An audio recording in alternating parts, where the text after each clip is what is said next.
الحمد لله رب العالمين والعاقبة للمتقين والصلاة والسلام على سيد الأنبياء والمرسلين خاتم النبيين محمد وعلى آله وصحبه أجمعين أما بعد۔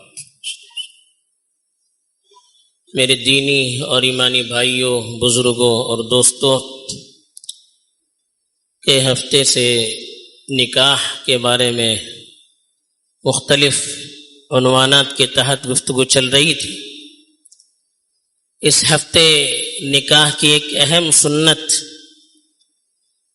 ولیمے کے سلسلے میں خطبے میں مختصراً گفتگو کی گئی ہے۔ ولیمہ جو عام طور پر نکاح کے بعد مردوں کی طرف سے جو دعوت کی جاتی ہے اس کو ولیمہ کہا جاتا ہے، ورنہ یوں تو ہر دعوت جو کسی مناسبت سے خوشی وغیرہ کی بنیاد پر کی جاتی ہے وہ بھی ولیمہ ہی کہلاتی ہے، لیکن عام طور پر مشہور اسی دعوت کو جو نکاح کے بعد جو دعوت ہوتی ہے اس کو ولیمہ کہا جاتا ہے۔ یہ اللہ کے رسول صلی اللہ علیہ وسلم کی اہم سنت ہے۔ اللہ کے رسول صلی اللہ علیہ وسلم کا معمول تھا کہ نکاح کے بعد جب رخصتی ہو جاتی اور بیوی سے ہم بستری ہو جاتی اس کے بعد ولیمہ کیا کرتے تھے۔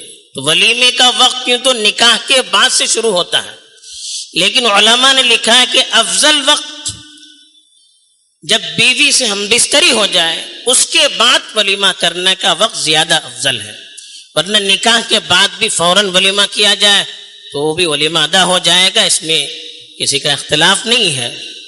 اللہ کے رسول صلی اللہ علیہ وسلم کا عام طور پر یہ معلوم علماء نے لکھا ہے کہ آپ نکاح کے فوراً بعد ولیمہ نہیں کرتے تھے بلکہ شب زفاف کے بعد ولیمہ کیا کرتے تھے۔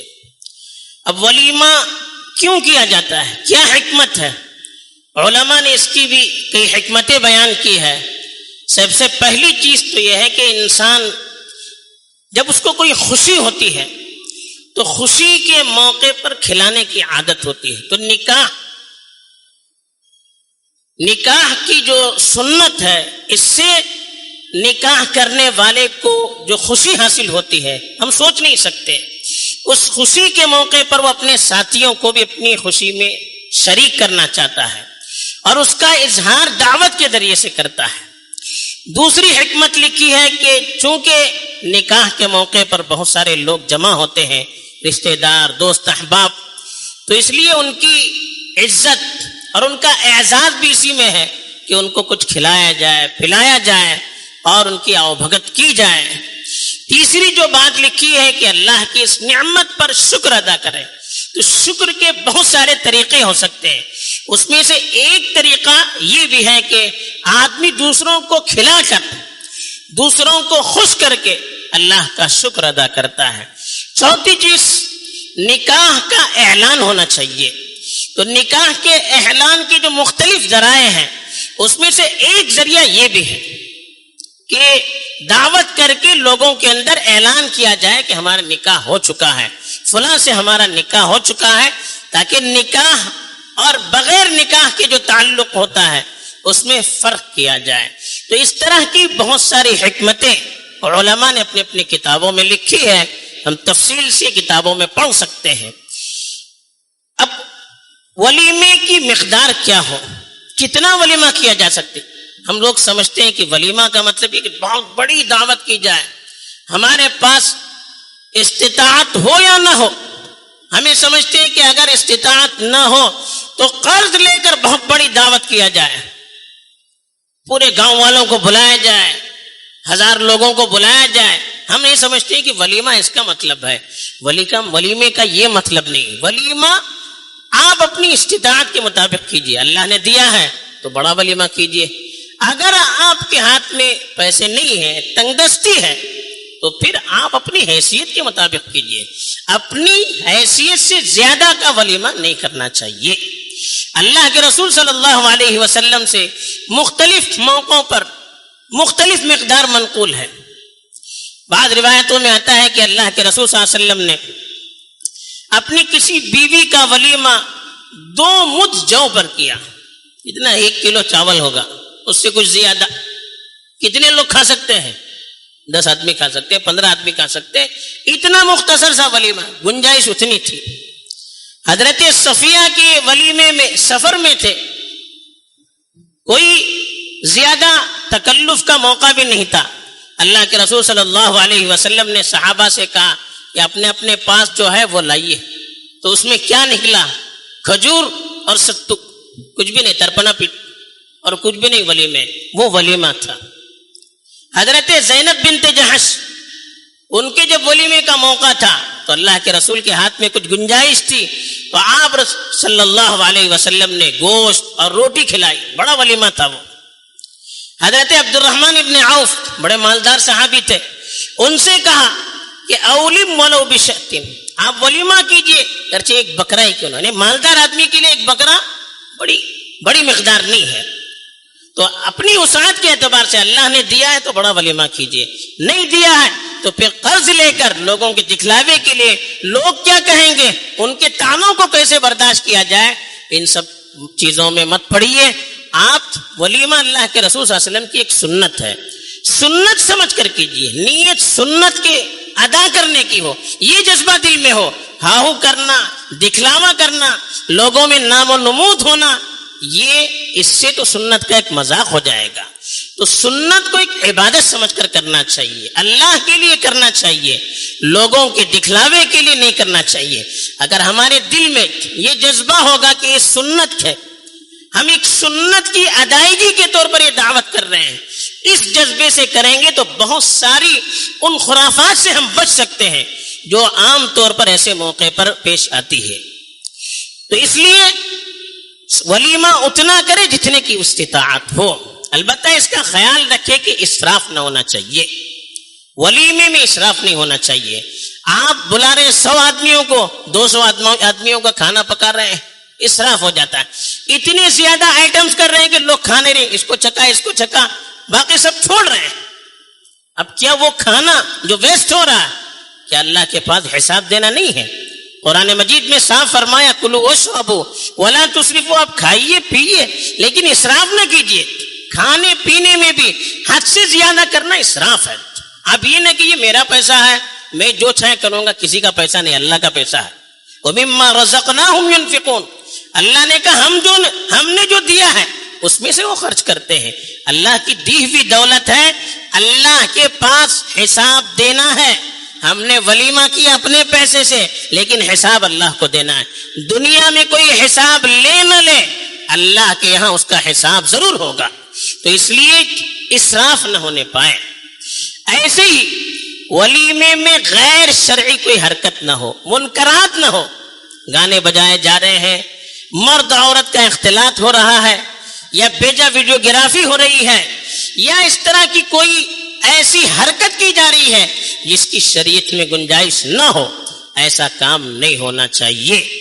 اللہ کے رسول صلی اللہ علیہ وسلم تو بعض موقع پر اپنی اہلیہ کے گھر میں گئے, دیکھا کہ پردہ لگا ہوا ہے اور پردے پر تصویریں ہیں جانداروں کی. اللہ کے رسول واپس چلے آئے اور کہا کہ اللہ کے نبی کے گھر کے لیے مناسب نہیں ہے. اپنی بیٹی فاطمہ کے گھر میں گئے, وہاں اس طرح کی چیزیں دیکھی کہ ان کے بچوں کے ہاتھوں میں کنگن ہے, سونے کے بچے تھے, لیکن کہا اللہ کے نبی کے گھرانے کے لیے مناسب نہیں, واپس چلے گئے. تو پھر دوسروں کا کیا کہنا, اپنے گھرانے میں اللہ کے رسول کا یہ معاملہ تھا. تو اس لیے نکاح کے موقع پر منکرات سے, بے حیائی سے, غلط کاموں سے, گناہوں کے کاموں سے احتیاط کرنا چاہیے. ایسے ہی حرام مال سے ولیمہ نہ کیا جائے, بلکہ ولیمے میں جانا علماء نے ضروری لکھا ہے کہ اگر کسی کو ولیمے میں بلایا جائے, اذا دعی احدکم الی الولیمۃ فلیأتها, ولیمے میں بلایا جائے, جانا ضروری ہے, جانا ضروری لکھا ہے علماء. لیکن اگر کوئی عذر ہے آدمی کو تو عذر کر دینا چاہیے. لیکن علماء نے لکھا ہے کہ اگر ایسا ولیمہ جس میں حرام چیز سے کھانا کھلایا جا رہا ہے یا جس میں کوئی منکر کام ہو رہا ہے, ایسے ولیمے میں نہ جانا چاہیے. من کان یؤمن باللہ والیوم الآخر فلا یقعدن علی مائدۃ یدار علیہا الخمر او کما قال صلی اللہ علیہ وسلم. اللہ کے رسول صلی اللہ علیہ وسلم نے ارشاد فرمایا کہ جو اللہ پر اور آخرت پر ایمان رکھتا ہے ایسی دعوت میں نہ جائے جہاں پر شراب پلائی جا رہی ہو، دسترخوان پر شراب کا دور چل رہا ہو، ایسی دعوت میں نہ جانا چاہیے. تو ایسی دعوت جس میں حرام چیز ہو، حرام مال سے کھانا پکا ہو، یا مشتبہ مال زیادہ ہو، یا اس میں کوئی منکر ہو رہا ہو، ایسی دعوت میں شرکت سے بھی روکا گیا ہے.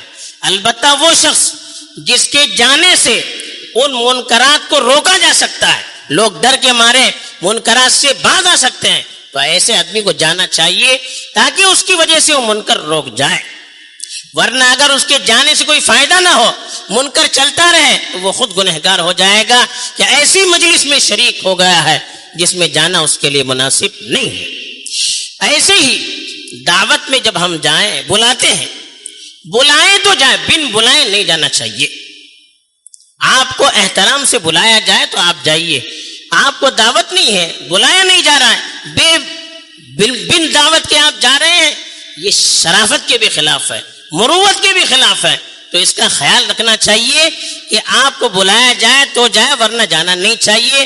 اللہ کے رسول صلی اللہ علیہ وسلم تو اتنا احتیاط کرتے تھے. ایک مرتبہ دعوت میں جا رہے تھے، کسی صحابی نے آپ کو دعوت دی، تو جا رہے تھے تو ایک آدمی آپ کے ساتھ چل پڑا. اللہ کے رسول صلی اللہ علیہ وسلم اس کے گھر کے دروازے کے پاس کھڑے ہو گئے اور ان سے کہا کہ دیکھیے آپ نے مجھے بلایا تھا، میرے ساتھ ایک اور آدمی شریک ہو رہا ہے، اگر آپ کی اجازت ہے تو میں اندر لاؤں گا، ورنہ نہیں لاؤں گا. کتنی احتیاط دیکھیے. اللہ کے رسول کے ساتھ ہے تو کوئی روک سکتا ہے؟ وہ تو رضامندی کی علامت، لیکن پھر بھی آپ نے احتیاط اس میں سمجھا کہ اس سے پہلے اجازت لی. جب اس نے اجازت دے دی تب شریک ہوئے، ورنہ اللہ کے رسول نے کہا کہ میں اس کو واپس کر دوں گا. تو اس کا خیال رکھنا چاہیے. ایسی جو دعوت کرنے والے وہ اس کا خیال رکھے کہ جن کو آپ نے دعوت دی وہ آپ کے مہمان ہیں، اور شریعت میں مہمان کے اکرام کرنے کے لیے کہا ہے. حدیث میں فرمایا من کان یؤمن باللہ والیوم الآخر فلیکرم ضیفہ. جو اللہ پر اور آخرت پر ایمان رکھتا ہے اس کو اپنے مہمانوں کا اکرام کرنا چاہیے، احترام کرنا چاہیے. ایسا نہیں کہ مہمان کو بلائیے، لین پر کھڑا کیے ہیں، بھیک مانگنے والے کی طرح اپنے اپنی پلیٹ لے کر آئے، وہ لے رہے ہیں وہاں سے اور جا رہے ہیں. یہ اکرام ہے، یہ توہین ہے مہمانوں کی. ایسی دعوت میں جانا نہیں چاہیے جہاں پر مہمانوں کی توہین ہے. ہم دوسری جگہ دیکھتے یہاں کا فیشن، وہاں کا فیشن، وہاں کا فیشن. ہم یہ نہیں سوچتے ہیں کہ ہم مسلمان ہیں، ہمارے سامنے ایک شریعت ہے، ہماری اپنی تہذیب ہے، ہمارے نبی نے ہمیں اپنے آداب سکھائے ہیں. ہمیں دوسروں کی تقلید سے، دوسروں کے پیچھے چلنے سے، دوسروں کے فیشن کو اختیار کرنے سے روکا ہے. یہ ہم سوچتے نہیں. وہاں وہ فیشن ہے، وہاں وہ فیشن ہے، ہم اپنے یہاں بھی اس طرح سے کر رہے ہیں. تو یہ مہمان کے اکرام کے خلاف ہے کہ ان کو دعوت دیا جائے، ان کے ہاتھ میں پلیٹ تھما دی جائے کہ پلیٹ لیجئے اور لائن میں کھڑے ہو جائیے اور بھکاریوں کی طرح لیتے رہیے. یہ کوئی اعزاز نہیں ہے، توہین ہے. تو سنت جب آپ دعوت کر رہے ہیں تو آپ خود کھڑے ہو جائیے، آپ ان کا احترام کیجئے، آپ اپنے ہاتھوں سے ان کو کھلائیے، اپنے ہاتھوں سے ان کو بٹھائیے بڑے اعزاز سے، اور آپ خود پہنچائیے کھانے پینے کی چیزیں. یہ مہمان کا اکرام ہے. اس طرح سے دوسروں کی نقالی کرتے ہوئے اس طرح کے فیشن اختیار کرنا جو ہماری تہذیب کے بھی خلاف ہے، ہمارے دین اور شریعت کے مزاج کے بھی خلاف ہے، اس میں مہمان کا اکرام نہیں ہوتا ہے. تو اس کا بھی خیال رکھنا چاہیے. بہرحال ایک سنت ہے اللہ کے نبی کی، اس سنت کو سنت سمجھ کر ثواب کی امید سے کرنا چاہیے. اگر سنت میں بے احتیاطی ہو جائے گی بجائے ثواب کے گناہ بھی ہو سکتا ہے. یہ چند آداب اور سنتیں ہیں، اور بھی ہیں، اب علماء سے پوچھ کر اس کے ان معاملات کے تفصیل سے سن سکتے ہیں. وآخر دعوانا الحمد للہ رب